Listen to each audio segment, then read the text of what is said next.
Outside the college football playoff, probably the most marquee matchup in regards to name brands in college football, the Cotton Bowl. It's Oklahoma, it's Florida. We got Jackie Franchuli on the line from, of course, allgators.com on SI. Jackie, how we doing today? I'm doing great, Mark. How are you doing? I'm doing just fine. Thank you for joining us. So, Cotton Bowl selection after the SEC championship game loss. This was the team that, after losing to LSU, wasn't given a shot by almost anyone to compete with Alabama.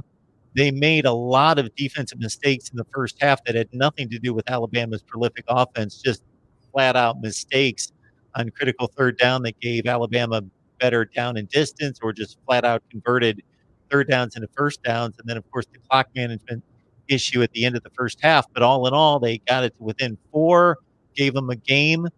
Your thoughts about the Gators' play against Bama?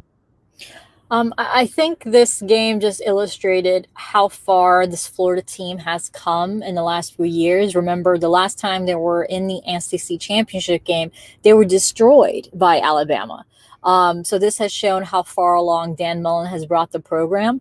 It's also showed what it would take for Florida to get to a position where they are Alabama, or at least close to prestige talent and close to winning an SEC title.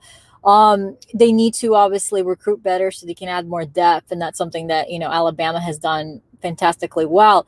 But the other thing is, you have to play nearly a perfect game in order to beat a team that is coached by Nick Saban at the talent level that Alabama played. And we've seen that, Florida left a few things on the field. The offense didn't have the most perfect game. We saw that.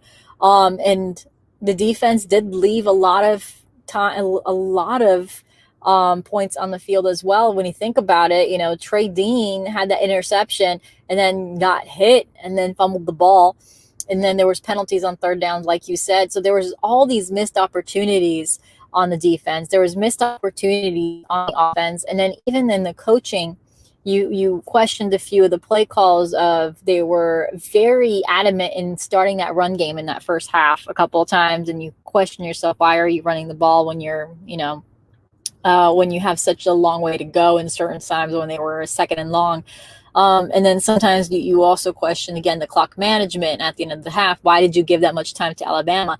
What happens if you hold on to the ball a couple more seconds? Maybe Alabama doesn't score. It's a different game coming in the second half, especially because Florida is a second half team. Florida has done really well in the second half, and the defense has done quite well adjusting in the second half. They're usually really sluggish. And in the second half, they usually come out a little bit different. But it also demonstrated a few things on the defense that they do need to get better. Now, I will say that there were a couple of players on that defense, like Brad Stewart and Zach Carter, that did play very well against Alabama. I think it showed that Florida has a couple of weapons on that offense, like Jacob Copeland, like Kadarius Toney, like Kyle Pitts, all that have shown how far they've developed. And obviously Kyle Trask showed that, he did well leading this team back from, all those mistakes. He had a couple of good leadership moments. And honestly, it was the most emotional I've seen him in a post-game presser. You can just tell that he was hurt after the game. I think we learned a lot from the team. And I think we learned how much more this team needs to do to get better. Last year, Dan Mullen said that they were 7 points behind Georgia. And I think you can say the same thing here. They beat Georgia now, and they're just a couple points behind Alabama.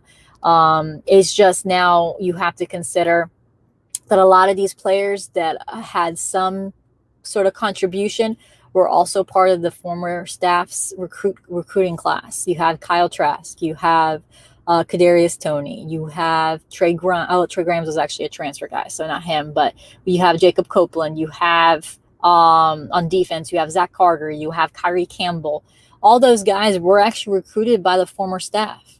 So now those guys are leaving. So now it's time for Dan Mullen and company's class to step up. So that's the big question now moving forward is how can these guys improve? What do these guys look like? What does a full Dan Mullen squad do?